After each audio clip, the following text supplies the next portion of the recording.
Hey, stop right there. We got reports of someone breaking in. Breaking in? This is my place, officer. What's the problem? Show me ID. You don't fit the tenant description for this unit. That's a feminine secret service. Hands behind your back. You can explain that downtown.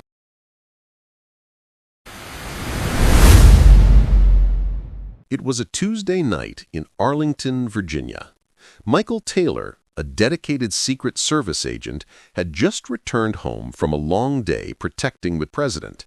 He lived in a quiet, upscale apartment complex, a place he considered a sanctuary after the high-pressure world he navigated daily. Before we dive in, tell us, where are you watching from? Drop your country or state in the comments below. And if you haven't already, make sure to hit that subscribe button, because what's coming next is absolutely unbelievable, and you won't want to miss stories like this. Let's continue. He was a man of routine, a creature of habit, honed by years of disciplined service. He changed into comfortable clothes, ordered a pizza, and settled in to watch a baseball game. The doorbell rang around 9 p.m. Michael wasn't expecting anyone. He glanced through the peephole, but couldn't see who was there. He hesitated for a moment, a flicker of unease passing through him. He opened the door. Standing there was Officer Robert Davis of the Arlington County Police Department. Davis was a large man, his uniform crisp and imposing. His face was stern, almost accusatory. Behind him, Michael could see the flashing lights of a police cruiser illuminating the hallway. "Michael Taylor?" Davis asked, his voice flat and devoid of warmth. "Yes, that's me," Michael replied, a knot forming in his stomach. He immediately wondered if something had happened to his family. Had there been a security breach? "I need to see some identification," Davis said, his eyes scanning Michael up and down. Michael, confused but compliant, reached for his wallet. He pulled out his driver's license and his Secret Service identification card, displaying both to the officer. Davis took them, examined them closely, and then handed them back. "We received a call about a possible break-in at this address. Someone reported seeing a suspicious individual matching your description attempting to enter the building." Michael was stunned. "That's ridiculous," he said, his voice rising slightly. "I live here. I'm a Secret Service agent. I just showed you my ID." Davis remained unmoved. "Sir, I'm just doing my job. We have to investigate all reports." Little did Michael know, this was just the beginning of a nightmare that would cost Officer Davis dearly. What could possibly happen next after Michael has shown his IDs? Michael tried to explain again, calmly and rationally. He pointed to his apartment number, showed Davis his key, and even offered to call his supervisor at the Secret Service to verify his identity. But Davis wouldn't listen. He seemed determined to pursue the investigation regardless of the evidence before him. "Sir, I need you to step outside," Davis said, his hand resting on his holster. Michael's frustration grew. "Why? I haven't done anything wrong. I'm standing in my own doorway, in my own home." "I am giving you a lawful order," Davis replied, his voice hardening. "If you don't comply, I will be forced to arrest you for obstruction of justice." Michael couldn't believe what he was hearing. He was being threatened with arrest for what? For being black in his own apartment building? He felt a surge of anger, but he knew he had to remain calm. He didn't want to escalate the situation further. "Okay, officer," Michael said, his voice tight with suppressed anger. "I'll step outside, but I want to make it clear that I'm doing this under duress." As Michael stepped into the hallway, Davis grabbed his arm. "You're under arrest," he said, snapping handcuffs on Michael's wrists. The handcuffs were cold and tight against Michael's skin. The humiliation was overwhelming. He was a federal agent, sworn to protect and serve, and he was being arrested in his own home, in front of his neighbors, for no reason other than the color of his skin. Davis led Michael to the police cruiser, ignoring his protests. He placed him in the back seat, the hard plastic digging into his back. As the car pulled away from the apartment complex, Michael looked up and saw several of his neighbors watching from their windows. I can only imagine what they were thinking. The ride to the Arlington County Detention Facility was a blur. Michael was in shock, trying to process what was happening. He kept replaying the events in his mind, searching for some logical explanation, but there was none. It was clear to him that he was being targeted because he was black. But what happened at the detention facility? How much worse could it get for Michael? At the detention facility, Michael was processed like any other criminal suspect. He was fingerprinted, photographed, and forced to change into an orange jumpsuit. He was placed in a holding cell with several other men, some of whom looked like they had been there for days. The cell was small and dirty, with a single metal bunk and a toilet in the corner. The air was thick with the smell of sweat and urine. Michael felt a wave of nausea wash over him. He had never been in a place like this before. He tried to explain his situation to the other inmates, but they just laughed. "Yeah, right," one of them said. "A Secret Service agent in here? Pull the other one." Michael sat on the bunk, his head in his hands. He felt utterly helpless and alone. He couldn't believe that this was happening to him.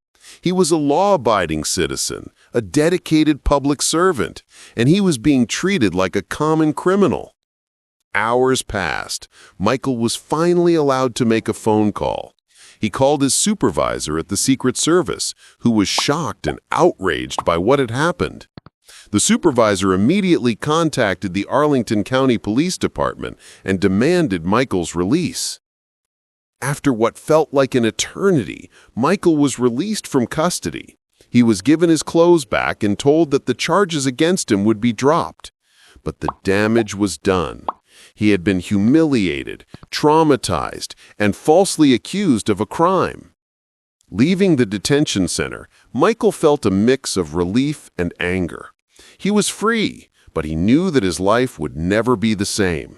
The experience had shaken him to his core, shattering his faith in the justice system. What would Michael do now? Would he let this injustice go, or would he fight back? Michael couldn't let it go. He knew that what had happened to him was wrong, and he was determined to hold Officer Davis accountable. He contacted a lawyer, a seasoned civil rights attorney named Sarah Johnson. Sarah listened to Michael's story with a mixture of anger and determination.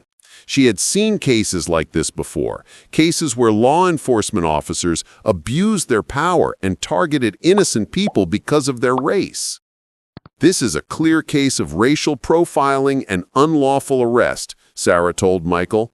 "We're going to file a lawsuit against Officer Davis and the Arlington County Police Department."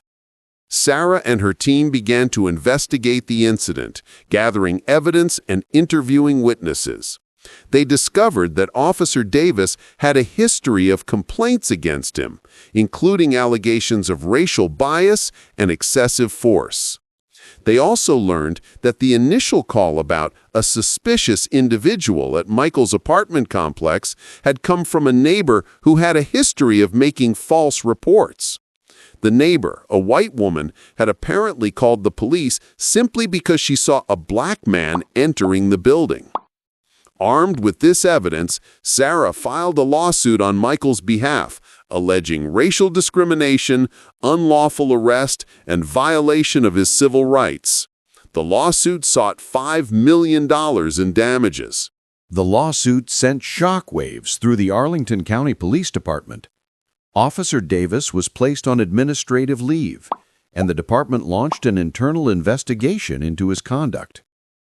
The case quickly became a media sensation, with news outlets across the country reporting on the story of the Secret Service agent who was arrested for being black in his own home. The public outcry was immense, with many people expressing their outrage at the injustice that Michael had suffered. How would the community react, and what steps would the police department take? The community rallied around Michael. Civil rights groups organized protests and demonstrations, demanding justice for Michael and an end to racial profiling. Local leaders issued statements condemning the arrest and calling for police reform. Michael became a symbol of the fight against racial injustice. He appeared on television and radio, sharing his story and speaking out against police brutality.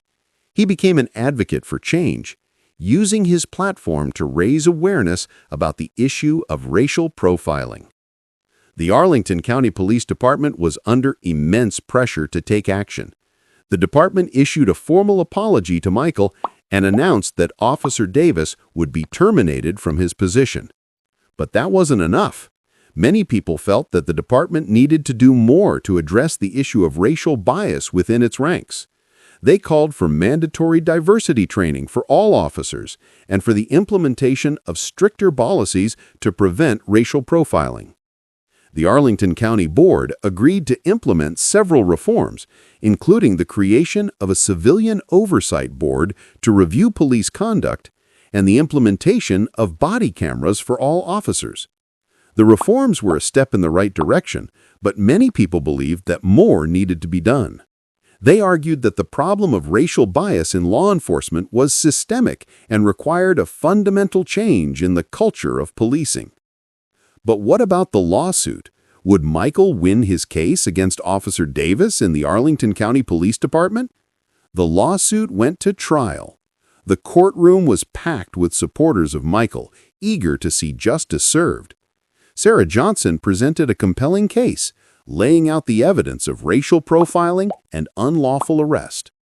Officer Davis's defense team argued that he had acted in good faith, responding to a call about a possible break-in. He claimed that he had no knowledge of Michael's race and that his actions were not motivated by racial bias. But the jury wasn't buying it. After deliberating for several hours, they returned a verdict in favor of Michael. They found Officer Davis liable for racial discrimination and unlawful arrest and awarded Michael $5 million in damages.